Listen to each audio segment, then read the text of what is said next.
ప్రపంచంలోని అన్ని జీవులు భగవంతునిచే సృష్టించబడినప్పటికీ ప్రతి జీవికి దాని సొంత వ్యక్తిగత లక్షణాలు ఉంటాయి. పిచ్చుకలు, పక్షులు వంటి ఎన్నో జీవులు అప్పుడప్పుడు మన ఇంటికి వస్తూ ఉంటాయి. ఇలాంటి జీవులు మన ఇంటికి వస్తే శుభసూచకమా, చెడు శకునమా అనేది తెలుసుకుందాం. కాకి ముఖ్యమైన పక్షుల్లో ఒకటి. ఇది శనీశ్వరుని వాహనం అని అందరికీ తెలిసిందే. అమావాస్య రోజుల్లో అందరూ కాకికి అన్నం పెట్టిన తర్వాతే తినాలి. రోజు ఇలా చేస్తే మనకు తెలియకుండా చేసిన పాపాలు కూడా తొలగిపోతాయి. కాకికి డాబా మీద, బాల్కనీ వెలుపల అన్నం పెట్టవచ్చు. అయితే ఇంట్లోకి కాకి వస్తే మంచిది కాదని అంటున్నారు జ్యోతిష్య నిపుణులు. అలాగే గబ్బిలాలు ఇంట్లోకి రాకూడదు. ఇవి వస్తే ఇంట్లో డబ్బు సమస్యలు ఉద్భవిస్తాయి. గబ్బిలం రక్తపు గాయంతో ఇంటికి వచ్చి పడిపోతే ఏదో చెడు జరగబోతుందని అర్థం చేసుకోవాలి. ఇకపోతే డేగ ఇంటి లోపలికి వస్తే మంచిది. సాధారణంగా ఇంట్లోకి రాకపోయినా కొన్ని గ్రామీణ ప్రాంతాల్లో రాబందు చాలా ఇళ్లలోకి ప్రవేశిస్తుంది. ఇది మంచిది కాదు. రాబందు ఇంట్లోకి వస్తే సమస్యలు పెరుగుతాయి.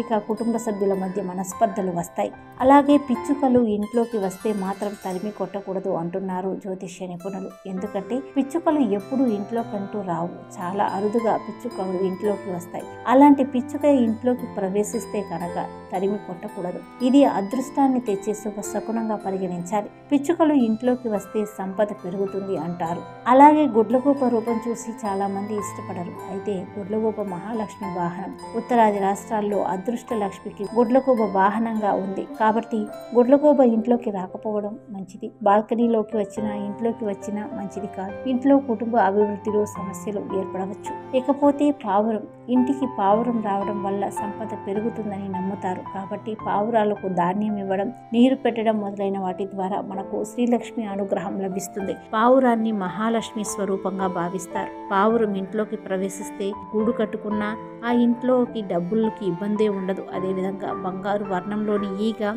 కందిరీగ, చిలుక మొదలైనవి ఇంట్లోకి ప్రవేశిస్తే శుభ శకునంగా భావించాలి.